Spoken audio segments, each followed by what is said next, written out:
What is NASA known for? What would most people say? The answer may not surprise you. Most would undoubtedly speak about NASA's past and present space flights and recent developments of new technologies and breakthroughs in science. While NASA does focus much of its efforts on projects that are outside of our home planet, much of NASA's research and development is performed closer to home. The first A in NASA stands for aeronautics, and that focus on aeronautics is just as strong today as it was in the past. Looking back to the early history of NASA and its predecessor agency, the NACA, much of the pioneering work in aeronautics was carried out by experimental aircraft that later became known as X-planes. X-planes are a series of United States aircraft and rockets used to test and evaluate new technologies and aerodynamic concepts. The X designator denotes the unique experimental research mission.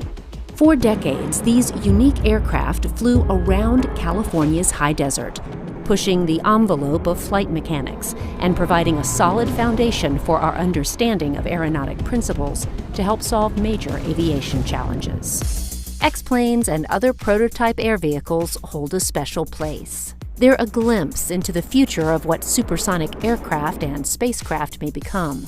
Over the last 7 decades, they've been a proving ground for developments, including delta wings, tailless aircraft, and supersonic flight. Vehicles that fly at supersonic speeds are flying faster than the speed of sound. The speed of sound is about 760 miles per hour at sea level. These speeds are referred to by Mach numbers. The Mach number is the ratio of the speed of the aircraft to the speed of sound at altitude. Flight that is faster than Mach 1 is supersonic. Supersonic includes speeds up to 5 times faster than the speed of sound, or Mach 5. From the first flight of the X-1 in 1947 all the way through X-plane flights in the early 80s, NASA and the military have built many X-planes that help challenge and change our understanding of aeronautics. Eventually, the emergence of advanced computing coupled with constrained budgets helped slow the development of full-scale X-planes and led more to the use of smaller, uncrewed aircraft for testing. But even with computer simulations and small unmanned aircraft proving to be powerful tools in the development of new aircraft, researchers understand that there is still a need for the development of full-scale, piloted X-planes to help close gaps in our goal. NASA plans to hand over this valuable data from communities to federal and international regulators to help change the rules. If successful, this could lead to a new generation of commercial supersonic aircraft operating over land, clearing the way for time-saving, faster flights for the flying public. We will speak with researchers on the cutting edge of this technology to explain how this type of aircraft will be built and utilized, and how this aircraft has the potential to be the pathfinder for supersonic commercial aircraft of the future. And we will follow the X-59 team as they move from the testing and validation phase all the way up to the first test flight of this new X-plane.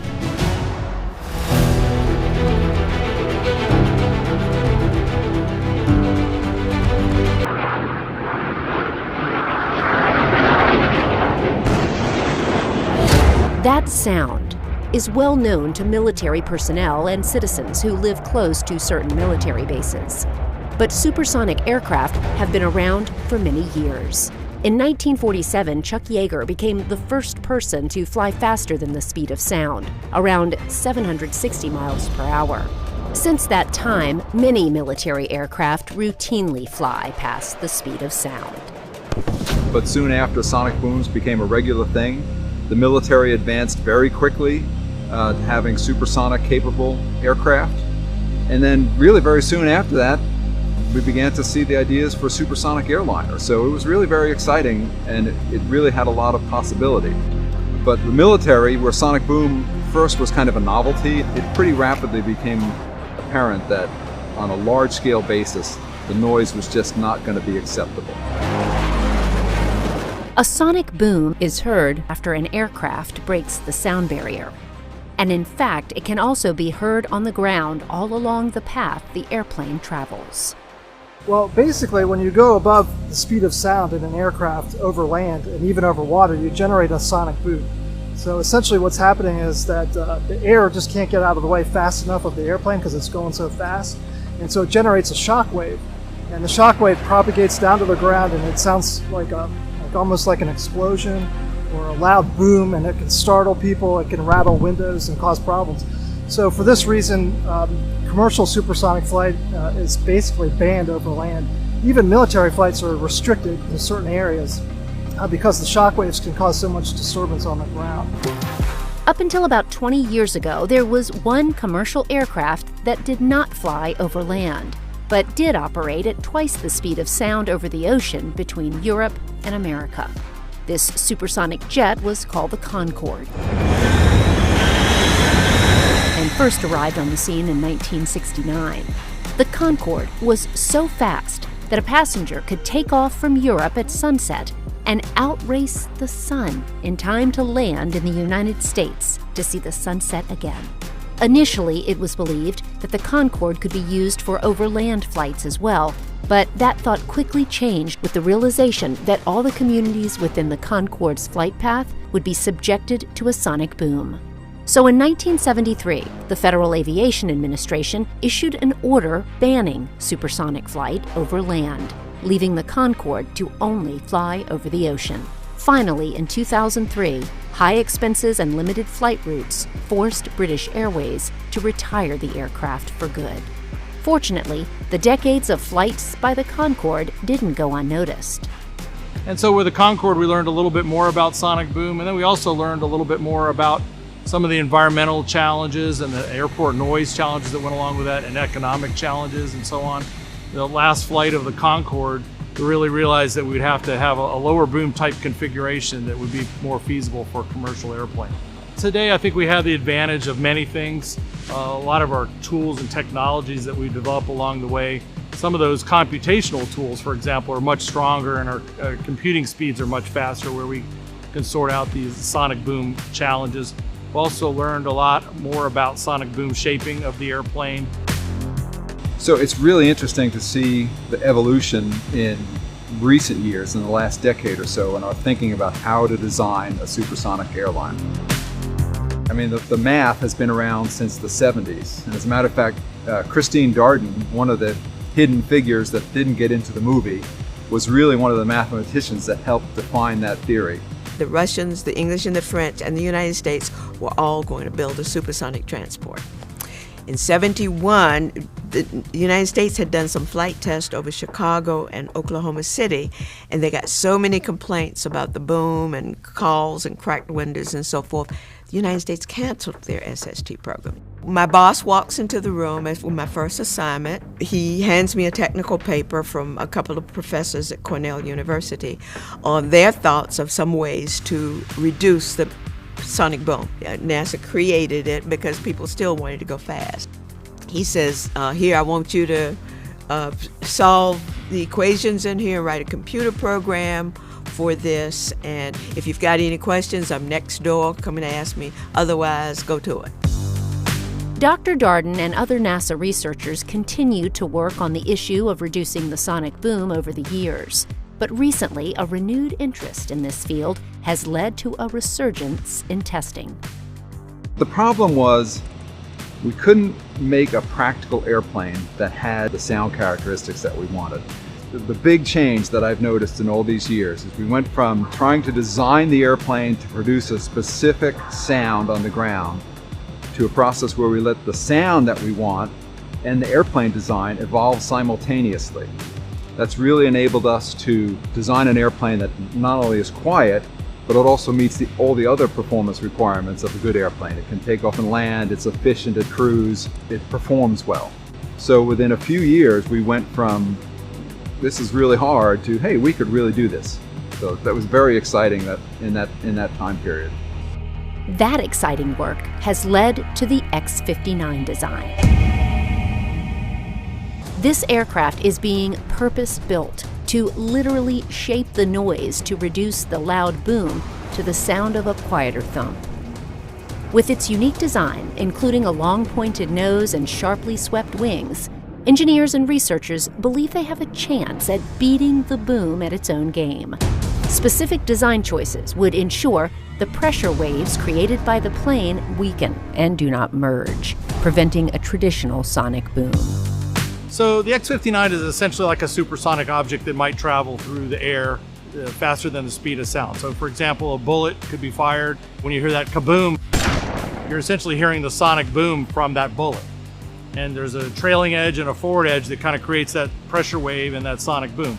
So if you take that and apply it to an airplane, airplanes that have been designed today create what's called an N wave, or a pressure wave that is shaped like an N. So it has a sharp crack at the beginning and the end of that pressure wave.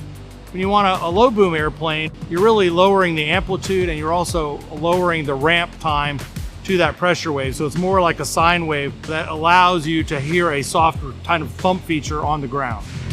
So for a supersonic aircraft to be quiet, in other words, not produce a sonic boom, if you're going to do that design, you really have to take that into consideration from the very start of the design. So the airplane doesn't look radically different from other supersonic aircraft, but there are certain features that are really important.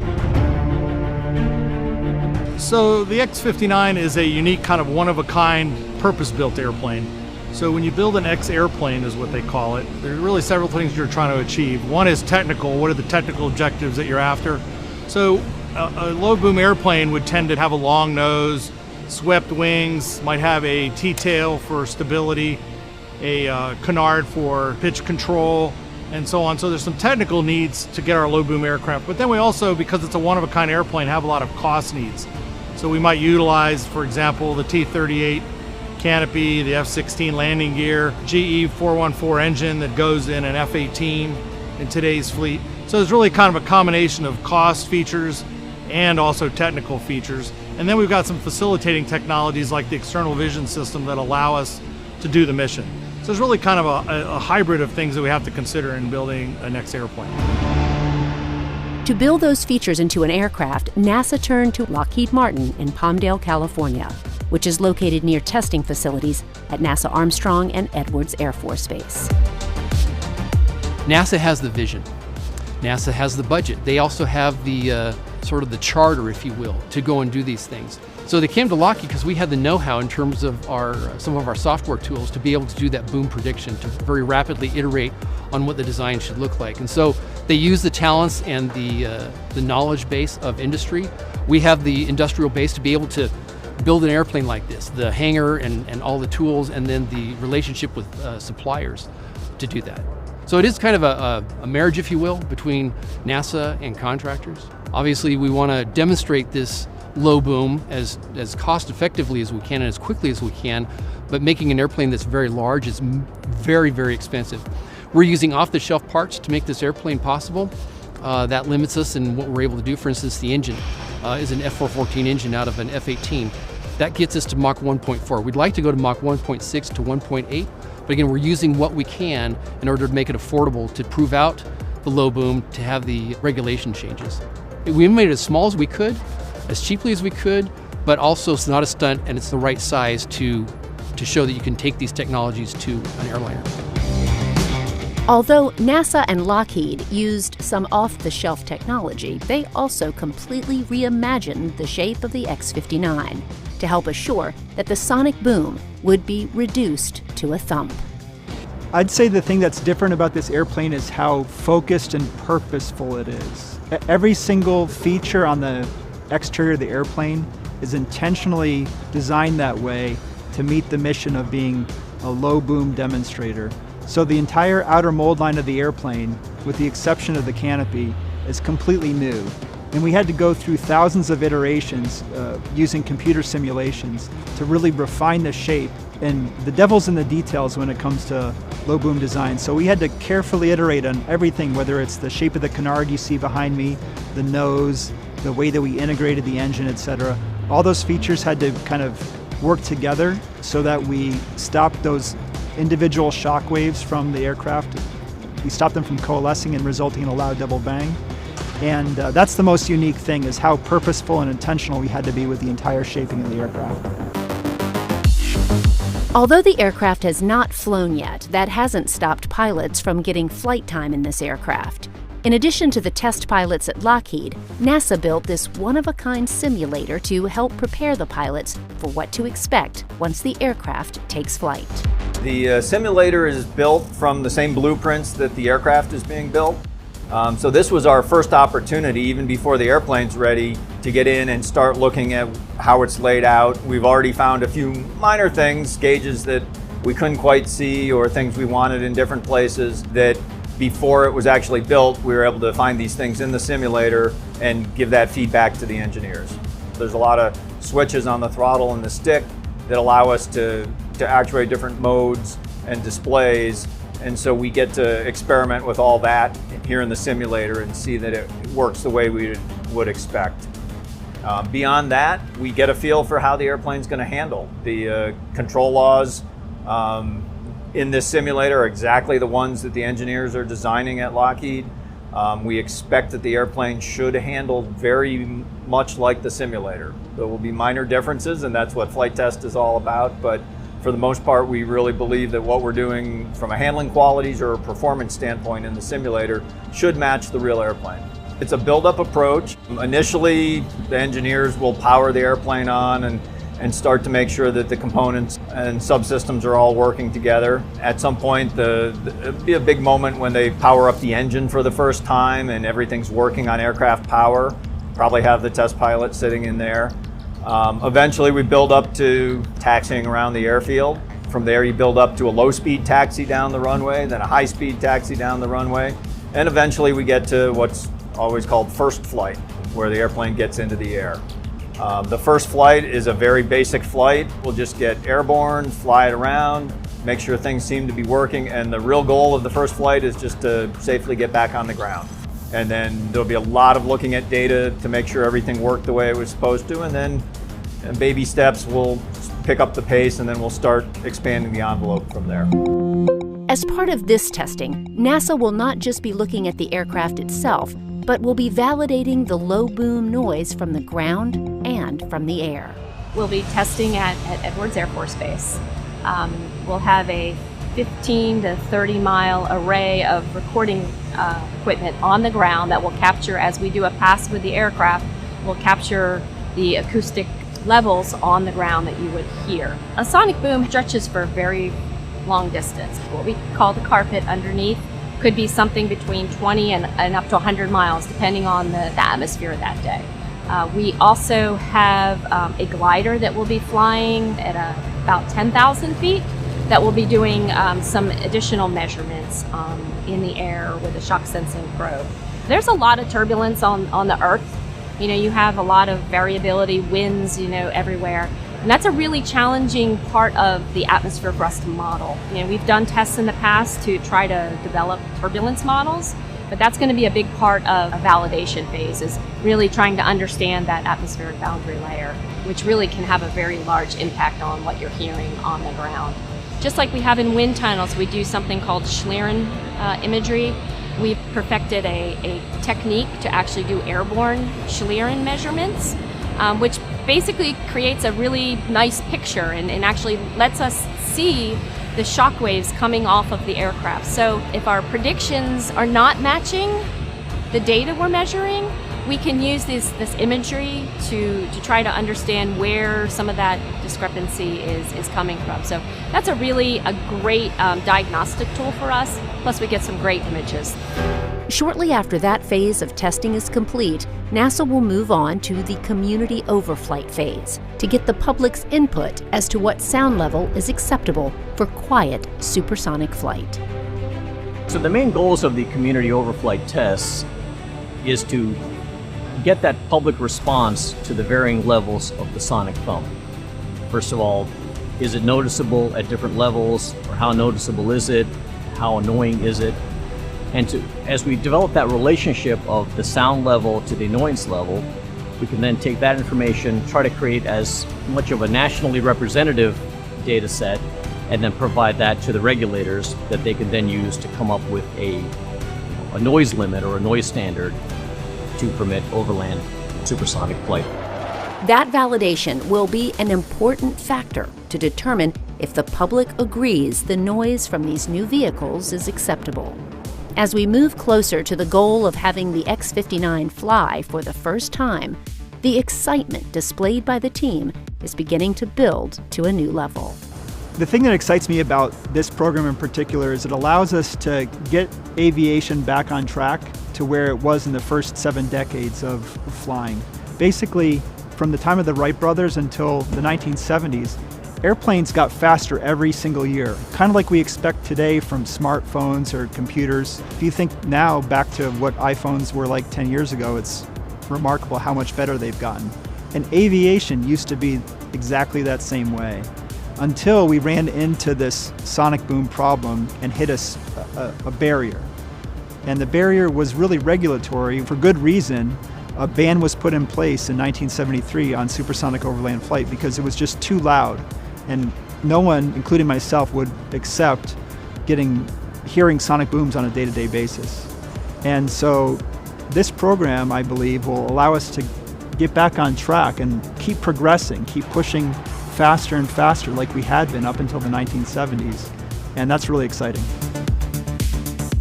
I think one of the things that, obviously we look forward to the first flight. That's always a big deal. But I almost compare this airplane to, if you're a Star Trek fan, when the first warp spaceship was done. That's kind of a big deal in the Star Trek world. This is sort of analogous to that. And the airplane will fly, but at some point it's going to go supersonic and it's going to create a quiet boom. And to me, actually, that will probably be more of an emotional moment than the first flight, because that's exactly what this airplane was designed for. And when it flies over and we don't hear it, it's a success.